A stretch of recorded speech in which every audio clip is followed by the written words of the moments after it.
Dave is one of the bravest, strongest characters I have ever met. He is a man of few words, and so it falls to me to tell his remarkable story. Let me tell you from the outset, I forgive you in advance if you don't believe me, but I swear on my grandmother's grave, it's true. Okay, so she isn't dead yet, but you know what I mean. I've cobbled the story together from interviews with his wife, friends, and other townsfolk.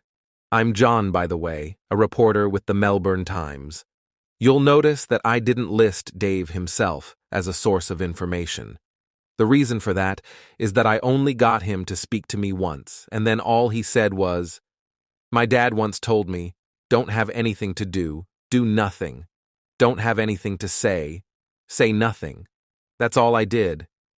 I have enough material, and it is a bizarre enough material that I've decided to write a book. It will be as much about small-town dynamics as about infidelity and the actions of a remarkable man. A man of average intelligence who, when faced with the choices that the modern court system would give him, decided to fight back his own way. For fairness, I should point out that this is my interpretation. As I said, Dave doesn't talk much. My main source was the wife. She talked like a canary, mainly, I think, for my promise of a couple of grand. She needed that to help with her legal bills. A little scene setting is in order at this point. At the beginning of this story, Dave and his wife lived in an isolated city of about 25,000 people, with their 3 children, Sarah, 15, Mike, 14, and Pete, 12. Dave is a mechanic. His wife works for the biggest fish in their small pond. The man is an old-fashioned bully who owns the town's biggest car dealership. Everyone knows that the town's long-serving mayor is retiring next year, and our man is the leading contender to replace him. Leading because all the other declared candidates withdrew their interest, citing personal reasons. Like I said, he's an old-style bully.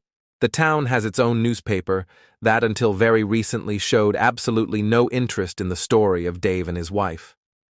What can I say? The owner of the paper drives a car with a certain dealership sticker on the back window. I, on the other hand, work for a major newspaper based in the state capital. I was bullied at school, so even if this wasn't a great story, I would have tried to get involved in Dave's fight against Goliath. Anyway, enough dribbling, on with the story. Anne screamed into the pillow under her face as the man above her unloaded into her. She was glad of that pillow. It was hard enough faking the scream and the vaginal contractions. Faking the facial expressions as well would have been a task her acting skills just weren't up to. As she struggled to breathe under Donnie's relaxed weight above her, she thought it hadn't always been like that. At the beginning of their relationship, the newness and the forbidden excitement of it all had resulted in genuine pleasure. Now the familiarity of it all, the lack of romance and the guilt, robbed her of the sexual relief she craved. Donnie was a great lover, with more than adequate equipment, but an hour spent in a seedy motel didn't help her. When she decided to start her novel 7 months ago, she dreamed that big, powerful Donnie had a big, powerful dignity. But it was so close in size to her husband Dave's that she couldn't tell the difference. At first, the novelty of it all had made it differently exciting, but without the long, romantic build-up, late 30s women crave, the sex became mechanical. That would change, she knew. Donnie was going places, and she intended to be there when he arrived, there for the romantic dinners and the all-night love sessions she craved. She knew she didn't love Donnie, but that was fine because she didn't love Dave, her husband, either. It was enough for her to know that Donnie loved her, and she reasoned she would come to love him in time. Only 3 things impinged on her perfect plans. One was her own guilt. Her strict Christian parents would never approve of her behavior and what she was doing and intended doing to Dave.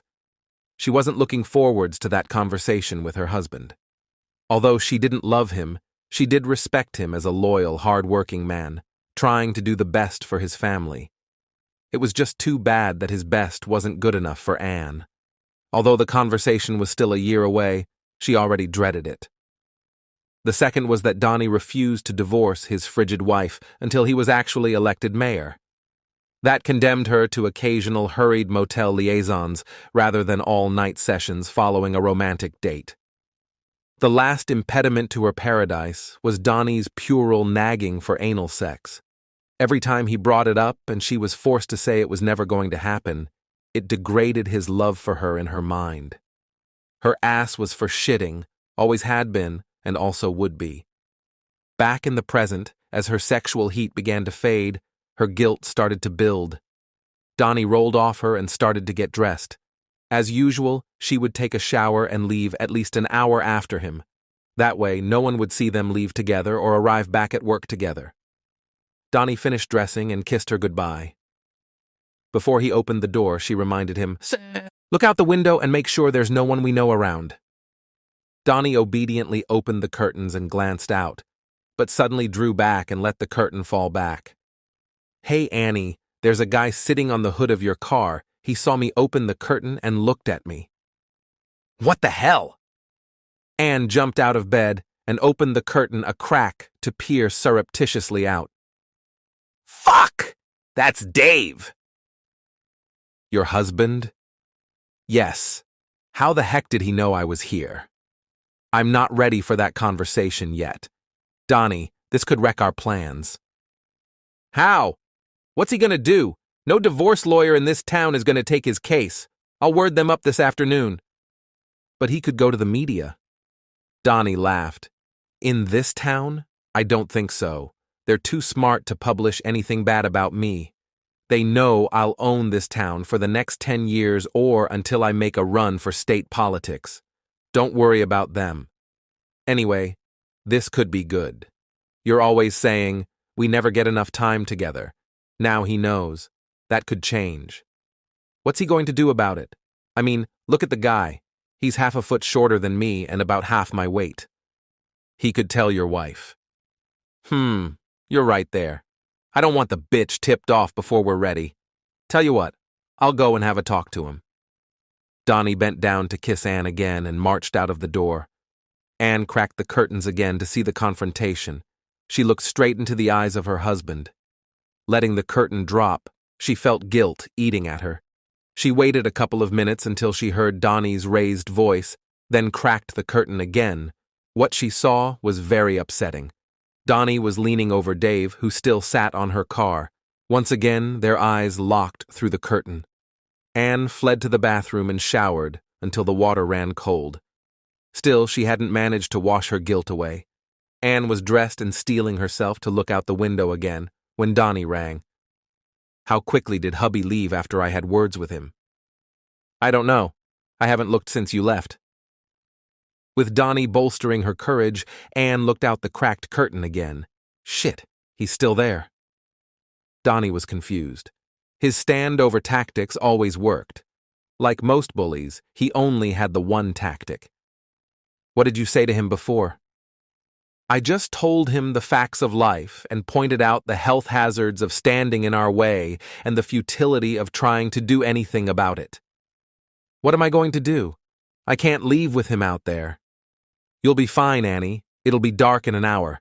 Stay where you are and I'll send a couple of our associates around to have a word with him." True to his word, an hour later there was a heavy knock on her door. Anne looked out and saw Frank and Rick, two of Donnie's employees, outside the door holding Dave between them. They were so big that Dave's feet were off the ground. She opened the door and they shuffled in. Dave had a neutral expression and just stared at Anne. She quickly averted her eyes and made for the door. When she heard a sickening thud behind her and an expulsion of breath, it was pure reflex to look. She saw Rick holding Dave and Frank with his fist cocked again. As she looked, Dave stood up straight again and looked her directly in the eye. Feeling sick, Anne fled. She picked up some takeout on the way home to feed her family. She fielded questions on where their dad was and why he wasn't answering their phone calls. She slept extremely poorly, and there was still no sign of her husband when she left for work the next day. Donnie wasn't in that day either, and she couldn't bring herself to speak to Frank or Rick. With extreme trepidation, she returned home just after her usual time, to an empty house.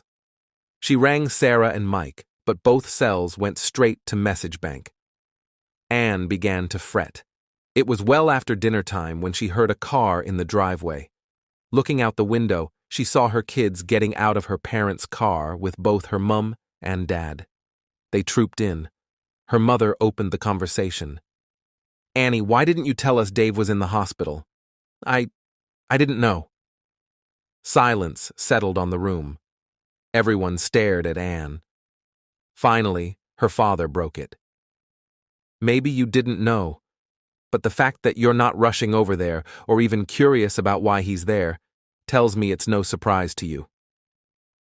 Faced with this logic and 5 suddenly accusing stares, Anne could only slump into a chair and avert her eyes.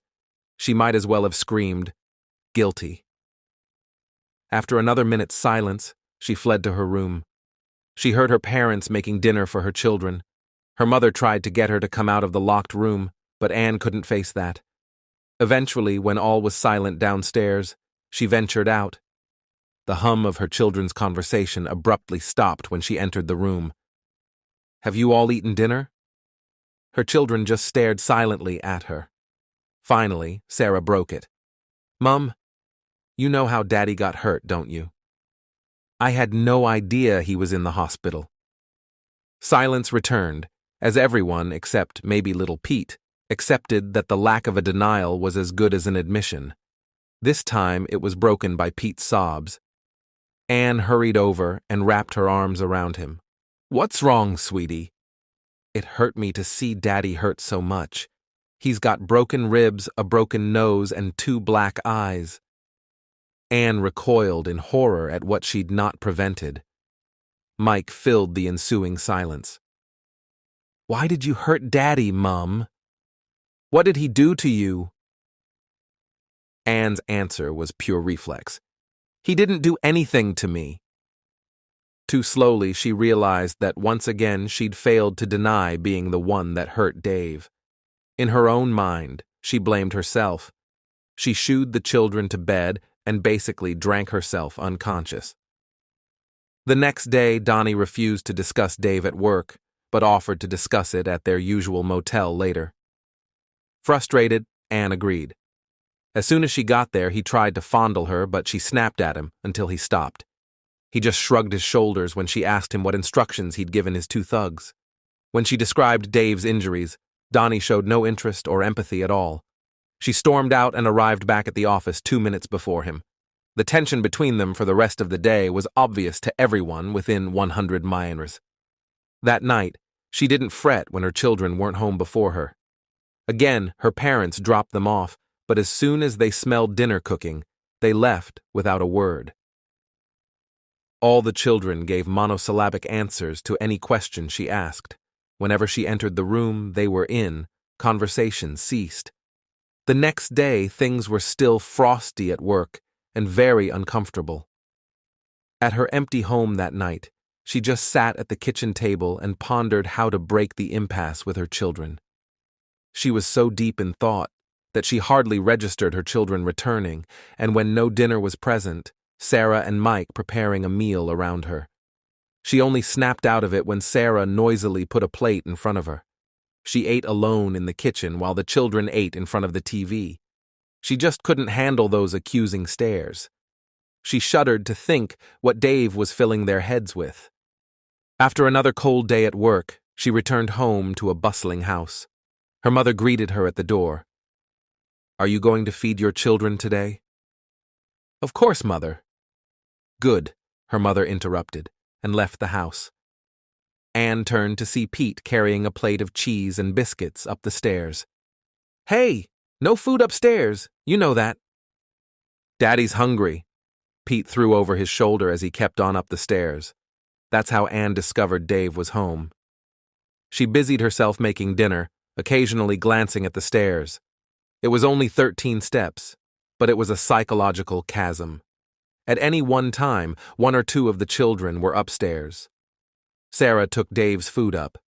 As they sat at the dining table, Pete innocently asked, "If Daddy didn't do anything to you, why did you hurt him? Why won't you talk to him?" Anne had no answer to that.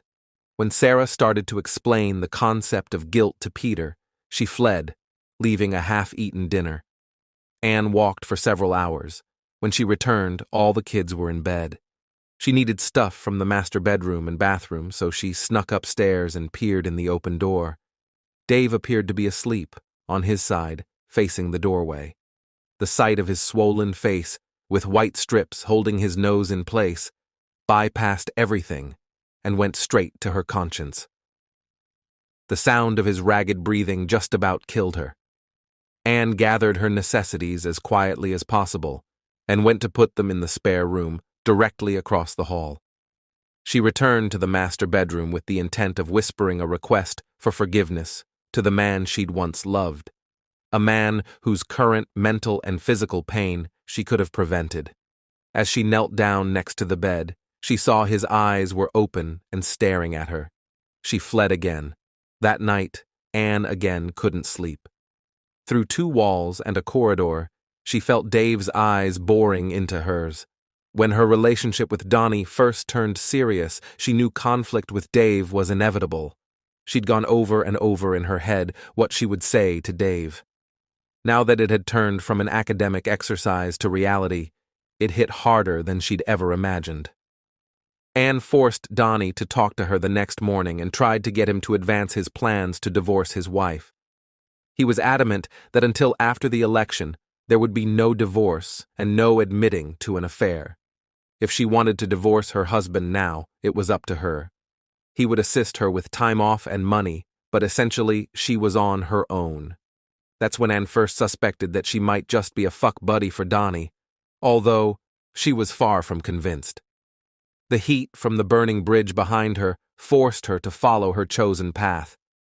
She took time off to see a lawyer and arranged to have Dave served as soon as the papers were ready.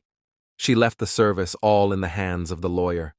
To expedite the divorce, she kept her demands reasonable. Her having primary custody but with liberal visitation rights for him and the formulated child support and alimony.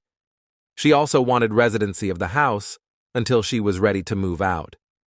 That should be just after the election next year.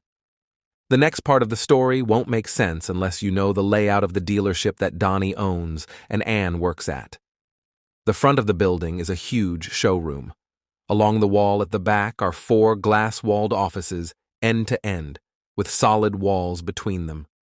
On the far right is Donnie's, then Anne's, then the 2 belonging to the admin manager and the service manager. As the offices are long and thin, there is only one place to put a desk, at the opposite end to the door, against the end wall. Because Donnie's and Anne's doors are at opposite ends of their offices, this means their desks are basically together, with a solid wall between them. The service center is around the back. Anne didn't see Dave walk into the dealership. She was busy tapping away at a keyboard.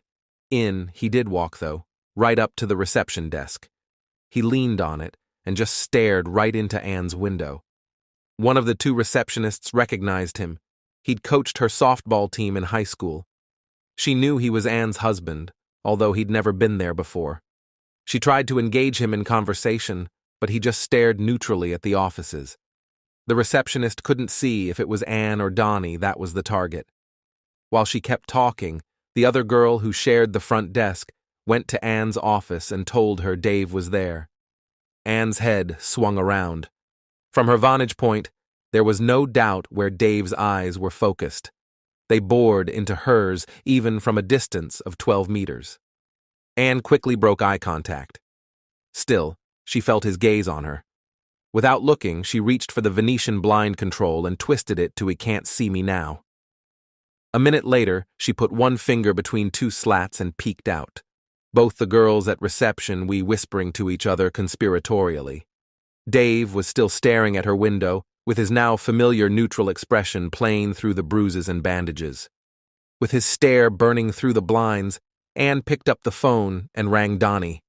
She told him to look out his window. "Shit, what's he doing here?" "I don't know, Donnie. Get rid of him. It hurts." Donnie put the phone down and strode out to the reception desk. "Mr. Brown, this is a private business. I'm going to have to ask you to leave." Dave didn't acknowledge Donnie in any way, shape, or form. He just kept staring. Come on, don't make me call the police.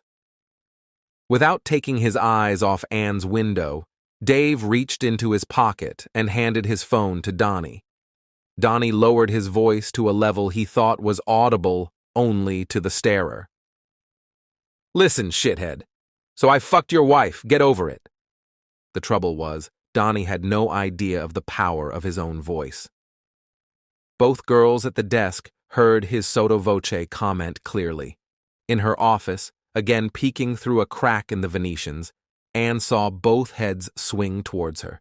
She then saw Donnie stride back to his office. 2 minutes later, she heard a commotion at reception. She created another crack and looked out.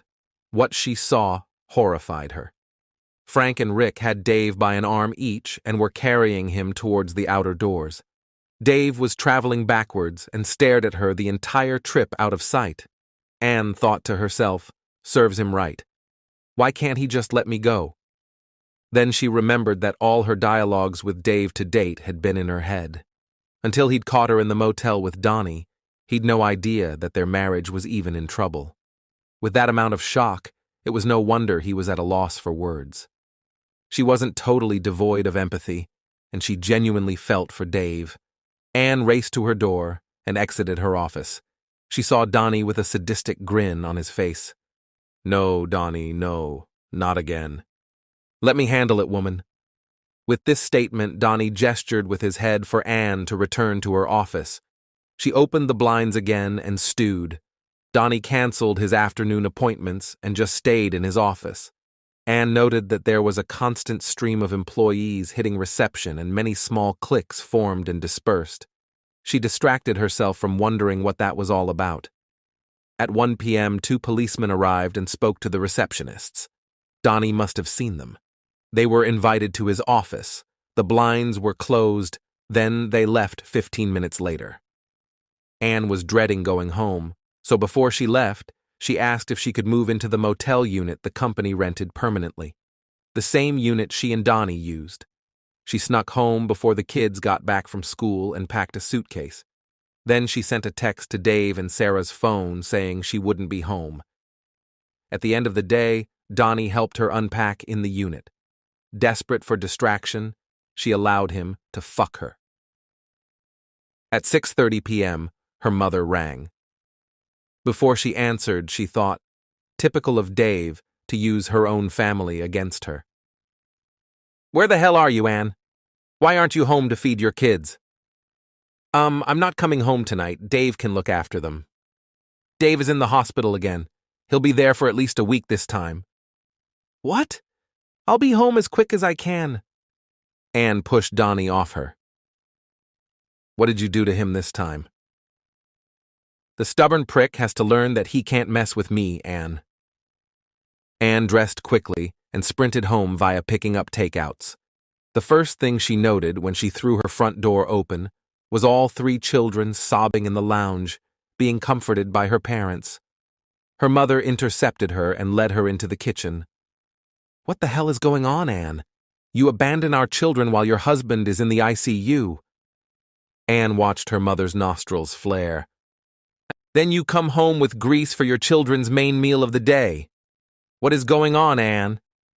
It's none of your business, Mother. Dave and I are going through a rough spot at the moment, that's all. The 2 women stared each other down for half a minute. Her mother broke the silence first. I note that you showed no surprise when you found out your husband is in hospital. That tells me that what the children say is true. You did have something to do with Dave ending up in the ICU. No, Mum. I had no idea Dave was in hospital again. Silence settled over the conversation again. Again, it was broken by Anne's mother. Well? Well, what? Aren't you a little curious what your boyfriend did to your husband this time? What boyfriend? Come on, Anne, you reek of sex. Anne looked at the floor and remained silent. Well, seeing as how you are so interested, I'll tell you. This time the doctors are fairly certain he has a fractured cheekbone and possibly a fractured skull as well. They are sure that one of the ribs that were broken last time was pushed into his chest this time and punctured a lung. The ambulance driver told me they picked him up from an alley near your work. Tell me, Anne, what did the poor guy do to you to deserve this treatment?" Anne couldn't answer. She was too busy sobbing. Her mother sat in silence until Anne ran upstairs to her bedroom. She noticed there was blood on the sheets of the bed she hadn't slept in for 4 days. She screamed her hurt in the pillow. She had no idea how long she stayed there, but finally there was a soft knock at the door. It was her mother. "I have to take Dad home. All this stress is causing his blood pressure problems to come back. He almost fainted when he stood up just now." "Okay, Mum. I'll see you out." By the time Anne got downstairs, her father was walking out the front door. He turned to give her a withering look, but didn't say anything. While she was saying goodbye, the children slipped off to bed.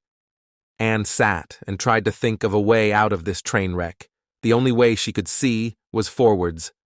Breakfast the next day was silent. When she got to work, Anne discovered Donnie would be gone for the day.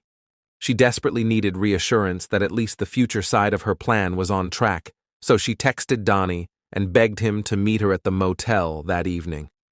She then texted her mother and asked her to meet the kids after school and look after their dinner as she had things to do. The reply was, "Yes, good idea." Donnie met her after work and reassured her their plan was right on track. The police couldn't connect either of them to Dave's 2 beatings. Anne didn't bring up the subject of her husband's second assault.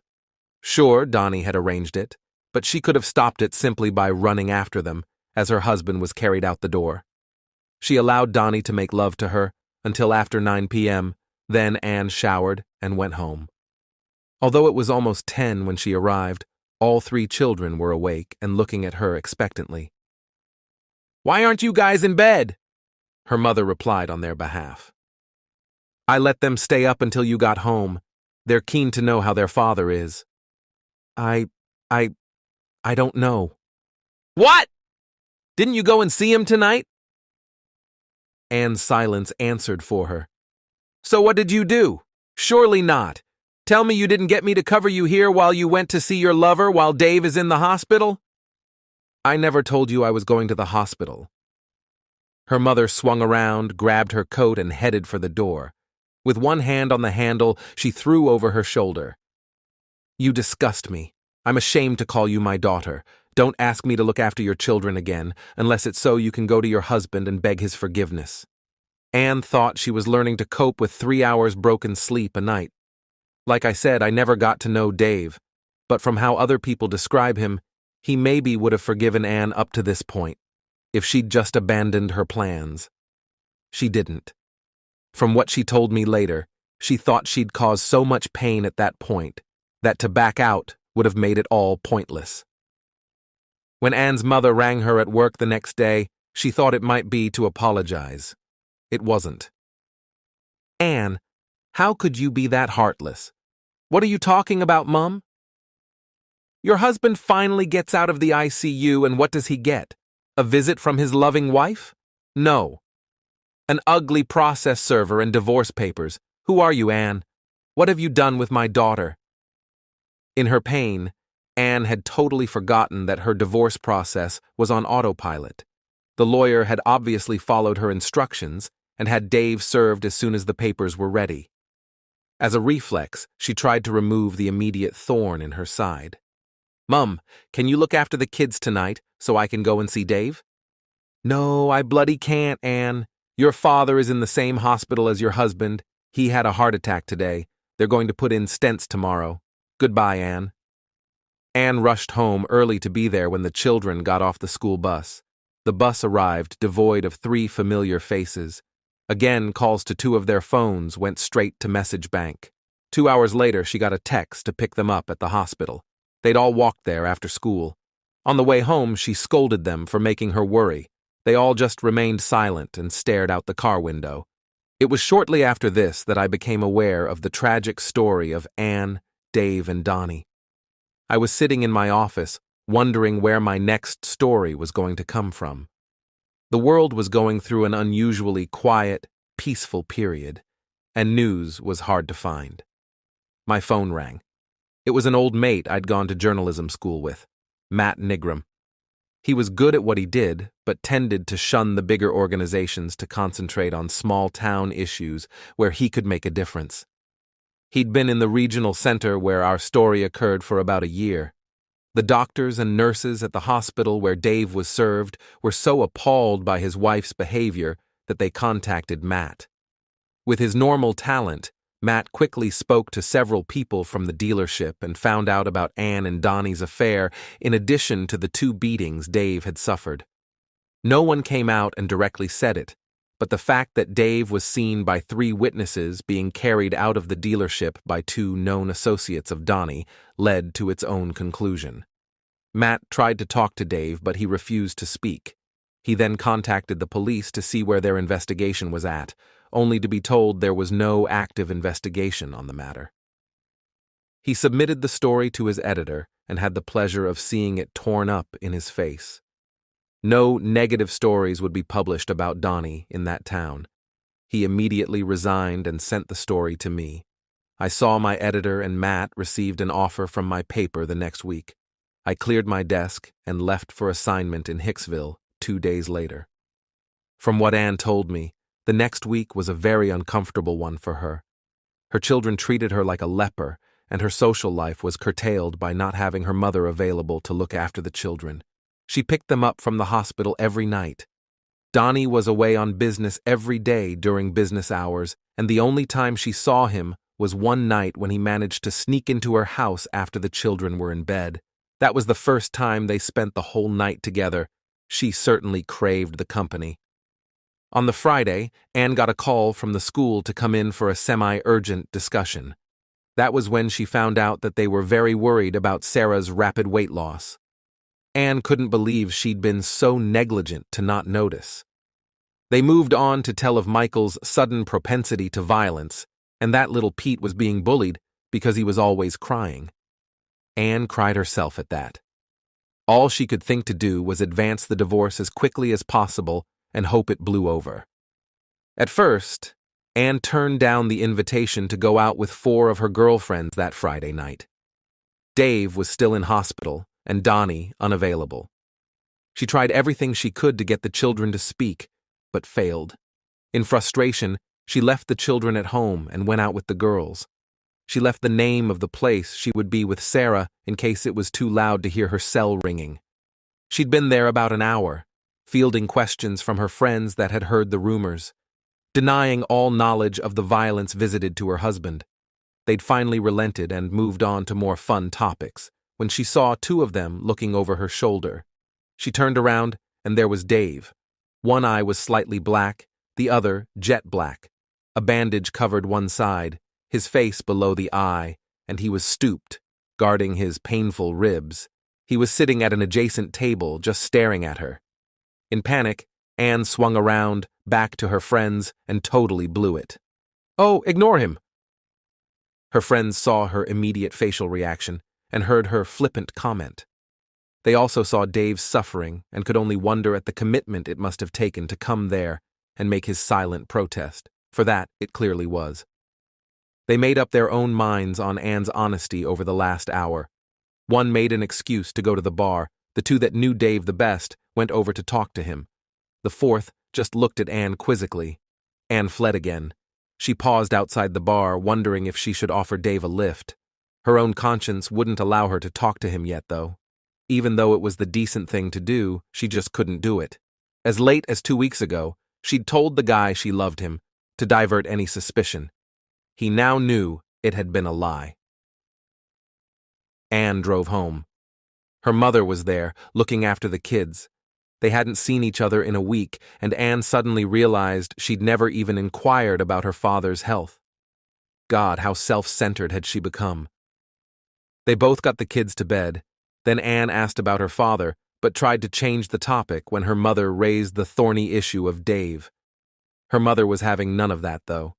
She asked Ann if Dave had done anything to warrant her divorcing him. Ann mentioned a couple of petty little niggles, but when she saw her mother was unconvinced, went on to explain that she'd simply fallen out of love with her husband and in love with someone else. She found lying to her mother easy. She certainly wasn't going to mention that she used Donnie's attention to her as an opportunity to trade up, as it were. The older generation woman let her daughter have it on her opinions about bunking out of her marriage and children. No holds were barred. Anne sat through it uncomfortably. She vehemently denied having anything to do with Dave's 2 beatings. At the end, she didn't ask whether or not her mother had discussed with her husband if he would forgive her for the attack on their marriage. In her mind, the plan was intact. She did ask if Dave was coming home that night and was coldly told that he was due to be released in 2 days, but had rung asking where she was earlier. She realized that Dave must have snuck out of the hospital to go to the bar earlier. Anne did a lot of thinking in the next 2 days. She decided that the decent thing to do was apologize to Dave for her infidelity, but to point out that the beatings were the result of his own immature behavior. She would demand that he spoke to the children and explain that she had nothing to do with his pain. She thought there was a reasonable chance he would go along with that, and a small chance he'd beg her to stay. One thing was for sure: any aggression on his part would result in threats of a reduced share of the marital assets in the split. Dave had other plans. On the night he was released from hospital, Anne and Donnie left work early and went to the unit. With no need for secrecy, they both walked out the room together just after 6 p.m. To be greeted by a silent Dave, Sarah, Mike, and Peter, watching them from where they stood across the car park. Donnie immediately strode towards them. All 3 children stepped in front of Dave. Dave said something Anne couldn't hear, then stepped in front of them protectively. Donnie looked at the 3 witnesses, turned, and strode away. Anne slunk to her car and drove away. Dave took the kids out for a meal and returned to his home with them just before 8. Anne heard them come in, laughing and talking. She kept washing her dinner dishes. When she'd finished, she went into the lounge, meaning to separate Dave from the kids and present her ultimatum. The 3 children stopped talking when she entered. There was no sign of Dave. When she inquired where he was, she was told that he'd taken his pain medicine and gone to bed. She tried in vain to get the kids to talk to her normally. That failed. She shooed them to bed and rang Donnie for comfort. Exhausted, she decided to turn in early as well. At the top landing of the stairs, she saw the light was on in the spare room and that there was a pile of her clothes and her toiletries on the bed. Vowing that this shit had to stop now, she strode to the master bedroom door. It was locked. Going back downstairs, she retrieved the spare key from the kitchen. Thinking how Dave was behaving totally unlike the man she knew, she armed herself with a rolling pin for self-defense, just in case. Using the key, she opened the bedroom door. The light from the hallway revealed Dave on the bed and a form in a sleeping bag, on a mattress, this side of it. As she was processing the sight, the form in the bag arose to reveal Mike standing between her and Dave. Mike looked at the rolling pin, then hissed forcefully, "You will not hurt my dad again." Anne wanted to say it was all a mistake, that she wouldn't ever hurt Dave. In Mike's eyes, she saw the futility of this. Instead, she retreated weeping to her room. Did she sleep like a baby that night? What do you reckon? Dave was still unconscious when it was time to leave the next morning. The kids took turns. 2 would be eating breakfast in the kitchen. The other would be sitting halfway up the stairs. It was so obvious that this one was a guard that it broke Anne's heart. She left and spent the day planning a speech on how to redeem her children's trust. She returned home at her usual time. Dave and the children were talking in the lounge. She barked at the kids to go into the kitchen. They looked at Dave, who nodded. When he painfully started to rise, she ordered him to stay away. Once the 3 children were settled at the kitchen table, Anne stood glaring down at them, facing the door, the table between her and it. She opened her mouth to begin her prepared speech when she saw her tormentor standing just outside the doorway. Almost 2 weeks of guilt, self-loathing, frustration, and sleep deprivation caused something inside Anne to flip. The neutral expression on Dave's face was the final straw. On pure reflex, Anne destroyed the remnants of her life. With a strength she didn't know she had, she picked up the heavy glass fruit bowl in the center of the table and hurled it towards her torturer. It slipped in her hand at the last moment. That caused her aim to be off. In slow motion, she saw the bowl heading for the door frame. Just before it struck, she looked at Dave's face. She swears now that the neutral expression turned to a smile. That was his only muscle movement, however, as the heavy bowl hit the frame. It broke into two pieces. One piece smashed harmlessly against the frame. Not so the other piece. It deflected about 30 degrees and hit the undamaged side of Dave's face.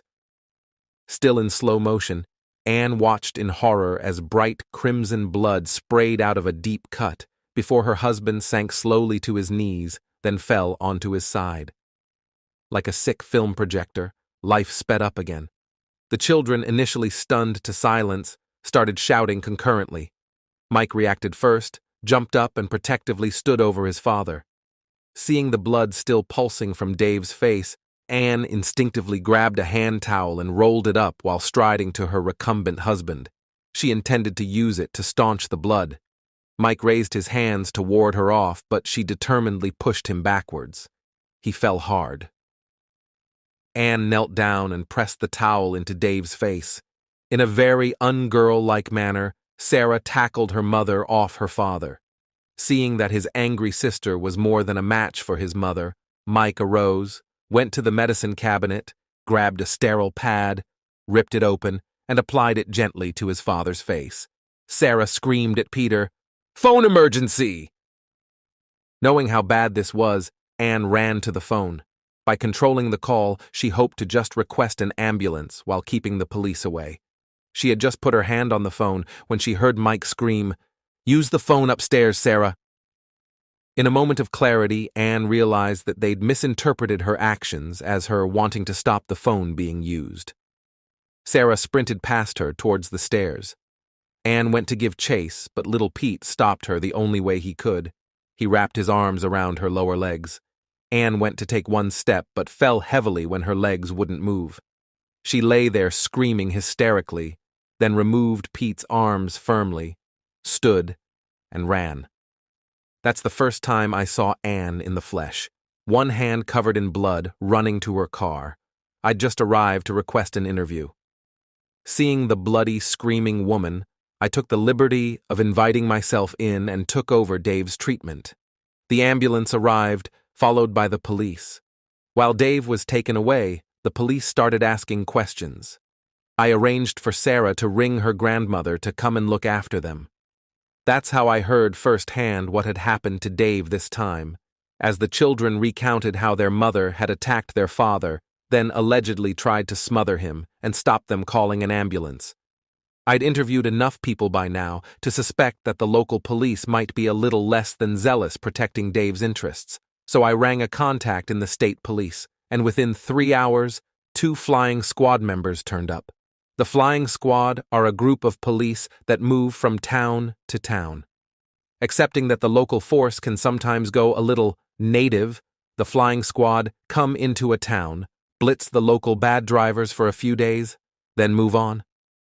I stayed long enough to see the children giving their statements all over again, then took Sarah and Mike to see their dad. That's when I got my only words ever from him. I took them home and bowed out. Unbeknownst to me at the time, Anne fled to Donnie's house. She was greeted at the door by his wife. Donnie, thinking quickly, explained to his wife that Anne was an employee of his with an abusive husband. The generous woman offered her house as a refuge for the night. Anne was too distraught to go to work the next day, but Donnie did, leaving the women alone. Just after lunchtime, Donnie's wife, Pamela, was in the kitchen, but ran into the lounge when she heard a scream and a crash. Anne was lying on the floor in a dead faint. Looking around to see what may have caused it, Pam eventually looked out the window. There was a man, whose face was almost entirely swathed in bandages, standing outside their fence, staring at the house. Pam waited for Anne to start coming round, then asked what was happening. Through Anne's incoherent mumbling, Pam caught the word husband. She called the police to remove the abusive man, then called Donnie. Donnie got there first and strode into the house, ignoring Dave, to start damage control. The police arrived and recognized Dave. One came to the door and asked Pam if Anne was there. Pam innocently said yes. To her bemusement, Anne was arrested. To avoid answering difficult questions from his wife, Donnie left to organize a lawyer for Anne. He had to keep a lid on this whole mess. He went back home very soon after Ward's, when Pam rang to say the creepy man was still staring at their house. On the way home, he hatched a plan. One that involved waiting for darkness. He kept Pam entertained all afternoon. I was at the police station after learning of the morning's drama over the police radio, trying to get details of what Anne would be charged with. They weren't very talkative. I then spent a couple of hours trying to locate Dave, with no luck there either. Finally, I went back to the motel and started to type up the story, while eavesdropping on the police radio channel. That's how I located Dave. Just after dark, Donnie must have rung the police to move Dave on. I heard them being dispatched to Donnie's residence. I jumped in my car and got there just as the police were watching Dave get in his car and drive off. This guy seemed to attract trouble, so I decided to follow him. I was within sight of his house when he pulled into his driveway and painfully climbed out. I saw two shadows detach themselves from trees and close in behind him. One raised an arm and hit Dave on the back of the head with something. I didn't wait any longer, but gunned the engine and bathed the scene with my headlights. I snapped a couple of photos with my ever-present camera. Two large men ran off up the street, leaving a motionless Dave behind. I called the ambulance and police again and waited for poor old Dave to be carted off to the hospital for the 4th time in 2 weeks. I suspected that Dave wouldn't be able to survive many more episodes like this. What I'd witnessed wasn't the prelude to a beating, but something much more serious. I gave a statement to the flying squad police and handed over my photographs. Dave spent another night in hospital while being checked out for yet another concussion. I was in court the next day when the judge arraigned Anne for assault, occasioning grievous bodily harm. The police let it be known that attempted murder might be added later. Donnie posted her bail, gave her a wad of cash, and took her to their motel unit. He suggested she threw her phone away, as there was a fair chance that was how Dave was tracking her. He also requested that apart from at work, she stay the hell away from him. With an out-of-town reporter sniffing around, well, he just didn't need the bad publicity. Anne was shocked. Donnie was all she had left from her old life and the cause of it all going to shit. She asked how he could treat her so badly if he loved her. Donnie couldn't help the look of contempt that suffused his face. In that instant, Anne realized that far from loving her, she'd just been a bit of fun for him on the side. A bit of fun that was now a big liability. To confirm this, Donnie told her rather coldly what her life would be like if she tried to make waves for him. Then he left. He had an urgent job to do. His hired hands weren't answering their phones. Anne stewed on the train wreck that her life had become and the fact she'd lost absolutely everything. She didn't even have a medicine cabinet full of pills or a bath to slit her wrists in. She was cheered up somewhat 2 days later when Donnie was arrested. My photographs of the night of Dave's final assault led to his thugs being apprehended very quickly. To save their own asses, they rolled over on Donnie immediately. Now his power and influence worked against him, and he was denied bail. When my article was published in the weekly magazine that weekend, his wife left him quicker than a rat on the Titanic. The dealership survived, however, and Anne continued her lonely existence until her trial. She brokered an uneasy deal with her mother to get her stuff from her old house, but never saw Dave or her children again. Anne was honest when the police, tipped off by my article, questioned her about Dave's first 2 beatings, thinking they had nothing to do with her. That led to her being charged with 2 counts of failure to report a crime and as an accessory to assault. Dave was granted interim custody of their 3 children and was torn about pressing charges on Anne's direct assault of him. His mind was finally made up by child services. One particularly militant local officer took Anne's side and started proceedings to get custody granted to her. This was despite the wishes of all three of the children.